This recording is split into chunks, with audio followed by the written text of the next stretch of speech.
Good morning students. आज हम एक इम्पॉर्टेंट टॉपिक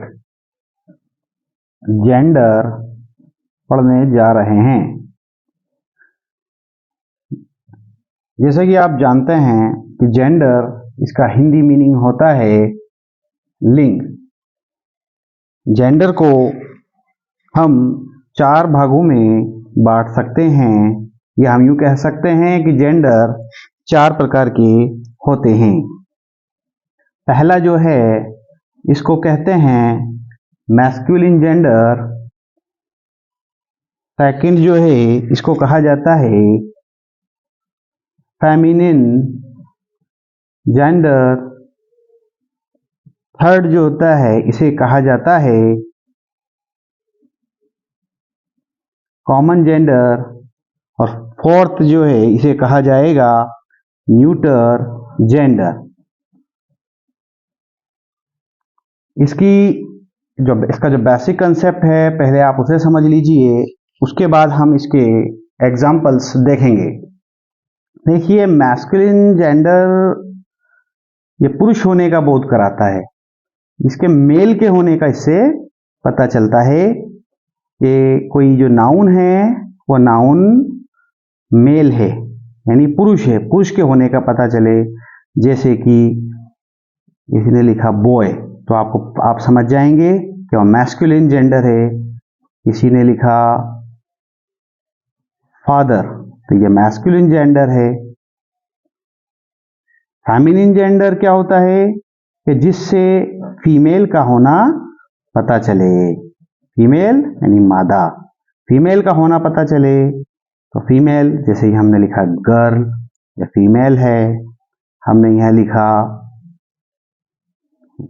वाइफ, ठीक है। इसके अलावा जैसे हम और लिखते हैं, जैसे हमने लिखा आंट, तो ये जो वर्ड्स हैं ये स्त्री होने का इनसे पता चल रहा है, महिला के होने का पता चल रहा है, तो ये फेमिनिन जेंडर कहलाएंगे। एक जेंडर वो होता है जिनसे ना तो मैस्कुलिन होने का पता चले ना फेमिनिन होने का पता चले। ये एक कॉमन जेंडर होता है। जैसे हमने लिखा स्टूडेंट, अभी स्टूडेंट ये एक गर्ल भी हो सकती है, ये एक बॉय भी हो सकता है, ये दोनों के लिए आ रहा है। जब दोनों के लिए जिस जेंडर का यूज किया जाता है उसे कॉमन जेंडर कहा जाता है। हमने बोला डॉक्टर, तो ये डॉक्टर, अगर मेल डॉक्टर है तो उसे भी डॉक्टर बोलते हैं, और अगर लेडी डॉक्टर है उसको भी डॉक्टर ही बोला जाएगा। टीचर, टीचर कॉमन है, जेंट्स टीचर हो या लेडीज टीचर हो, सभी को टीचर कहा जाएगा। फ्रेंड, ये फ्रेंड जो है ये भी कॉमन है। तो चाइल्ड, अब चाइल्ड जो है या बेबी, ये वो नाउन है जिनसे हमें ना तो मैस्कुलिन होने का पता चल रहा ना फेमिनिन होने का पता चल रहा, ये दोनों के लिए ही यूज में आते हैं, तो इन्हें हम कॉमन जेंडर कहेंगे। एक होता है न्यूटर जेंडर। इसके लिए आप इस बात का ध्यान दें, हिंदी में तो इसको नपुंसक लिंग कहते हैं। ये जो है इनएनिमेट, ये इनएनिमेट यानी कि निर्जीव वस्तुओं के लिए आएगा। इनएनिमेट, अगर कोई थिंग्स दे रखी हैं तो उसके लिए न्यूटर जेंडर होगा। अभी जैसे यहाँ पर एक नाउन है, हमने लिखा बुक। बुक जो है ना तो इसे स्त्री होने का पता चल रहा है ना फेमिनिन होने का पता चल रहा है, ना इससे ये पता चल रहा है कि कॉमन नाउन है, ये दोनों के लिए आ रहा है, तो ये बिल्कुल अलग हो गया है। ये एक इनएनिमेट थिंग है, तो इसको हम न्यूटर जेंडर कहेंगे। हमने बोल दिया जैसे टेबल, चेयर, बैग, तो ये सब न्यूटर जेंडर कहलाएंगे। तो ये बात तो हुई जेंडर को समझने की। कभी एग्जाम में आपसे पूछा जाए कि ये कोई नाम दे दिया जाए, जैसे टेबल नाम दे दिया और वहां पूछ लिया आपसे चारों में से कि ये मैस्कुलिन है, फेमिनिन है, कॉमन नाउन है, कॉमन जेंडर है या न्यूटर है।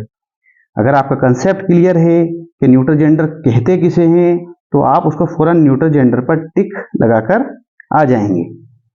एक बार इसको हम रिवाइज करेंगे।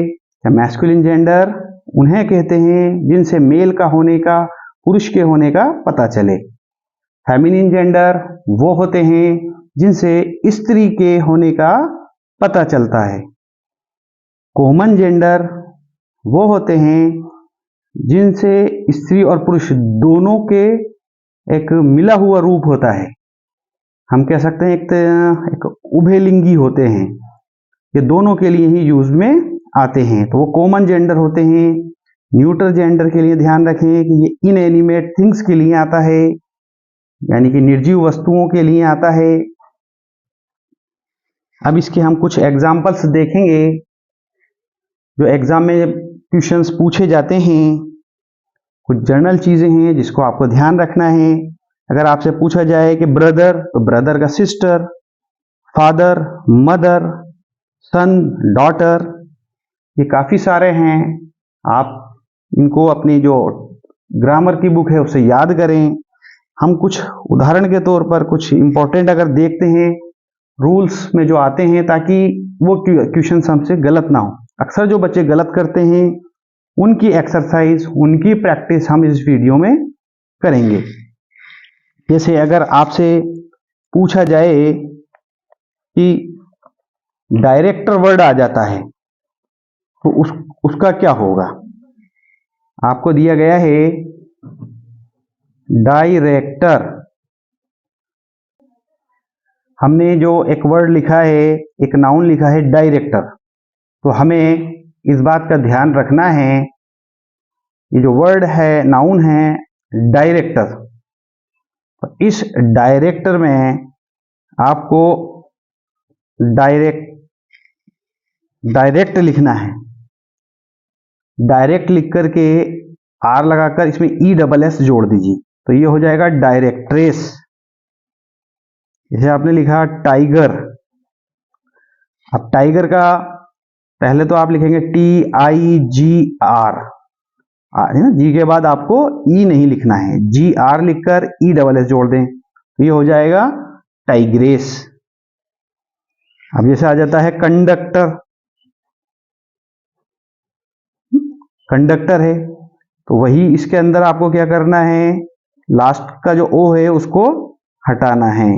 ये क्या हो जाएगा, ये तो कंडक्ट, ये आर लगाया, इसमें ESS जोड़ दिया, ये हो गया कंडक्ट्रेस। आपने देखा लोयन, लोयन का लोयन ऐसे ही लिखना है, लोयन की स्पेलिंग लोयन की जैसे लिख लीजिए, इसमें ESS लगा दीजिए, ये हो जाएगा लॉयनेस। प्रिंस आ जाए, प्रिंस कहते हैं राजकुमार, तो इसको कर देंगे हम प्रिंसेस, यानी राजकुमारी। कुछ आपको इस एग्जाम में ऐसे दे दिए जाते हैं जो दो वर्ड से मिलकर के बनते हैं, तो वहां बच्चे कंफ्यूज हो जाते हैं। अगर एग्जाम में आपको दे दिया जाए मेन सर्वेंट, यानी कि पुरुष नौकर, तो इसका हो जाएगा मेड सर्वेंट, यानी महिला नौकर। ग्रैंडफादर दे दें तो ग्रैंड मदर हो जाएगा। इंस्पेक्टर, अब इंस्पेक्टर वर्ड है तो इसमें आप देखेंगे कि ओ आ रहा है, जैसे डायरेक्टर में किया था वैसे ही हमें इसमें चेंज करना है, तो ये हो जाएगा इंस्पेक्ट्रेस, CT लिखकर ESS इसमें जोड़ दीजिए, ये हो जाएगा इंस्पेक्ट्रेस। कोक, हेन, हीरो, हीरोइन। अब जैसे नेफ्यू, नेफ्यू कहते हैं भतीजे को, तो इसका हो जाएगा नीस, यानी भतीजी। देखिए काफी सारे नाउन हैं जो आपको याद करना है, हम उन्हीं पर प्रैक्टिस कर रहे हैं, उन्हीं को देख रहे हैं एग्जाम्पल में, जो अक्सर बच्चों से क्वेश्चन पूछे जाते हैं और बच्चों को दिक्कत भी आती है और उनके मार्क्स भी उसमें कट जाते हैं। अब हमने जैसे देखते हैं एम्परर, एम्परर कहते हैं सम्राट को, राजाओं का राजा, एम्परर। एम्परर का अगर आप बनाएंगे तो ये हो जाएगा एम्प्रेस, ये सम्राट, और इसका क्या हो जाएगा, एम्प्रेस यानी साम्राज्ञी। हमने लिखा मास्टर, हमने लिख दिया मास्टर, तो मास्टर का क्या हो जाएगा, मिस्ट्रेस। मास्टर का हो जाएगा मिस्ट्रेस। अब आ गया सर, आ जाए सर का लिख देंगे आप मैडम। किंग आ गया है तो किंग का लिख देंगे क्वीन। सन आ गया, जैसे अक्सर बच्चे डॉटर की स्पेलिंग गलत कर जाते हैं, तो DAUGHTER, डॉटर, डॉटर मीन्स बेटी। हस्बैंड, वाइफ, किंग, क्वीन, स्टेग, स्टेग, स्टेग का हो जाएगा हाइंड। तो आप के कुछ चीजें हैं जो एग्जाम में पूछी जाती हैं, उन्हीं पर हमने यहाँ डिस्कस की है। काफी सारी चीजें हैं जो आपको और अभी पढ़नी है। अब जैसे हमने लिखा होस्ट, होस्ट का हो जाएगा होस्टेस, होस्टेस। प्रीस्ट, प्रीस्ट कहते हैं पुजारी को, priest, PRIEST, priest, priest means पुजारी। इसका हो जाएगा प्रीस्टेस यानी पुजारिन। तो इस तरह से आप इसकी अच्छे से प्रैक्टिस करें, और आशा करता हूं कि यह टॉपिक आपके समझ में आया होगा, इसका कंसेप्ट समझ में आया होगा। इसके कंसेप्ट को आप अच्छे से समझ लें तो आप कभी भी इस एरर वाला अगर कोई टॉपिक है आपके, तो आप उसको कभी गलत नहीं करेंगे। टॉपिक आपके समझ में आया है तो आप इसको लाइक शेयर करें, और जो न्यू व्यूअर्स हैं इसको सब्सक्राइब करना ना भूलें। Thank you.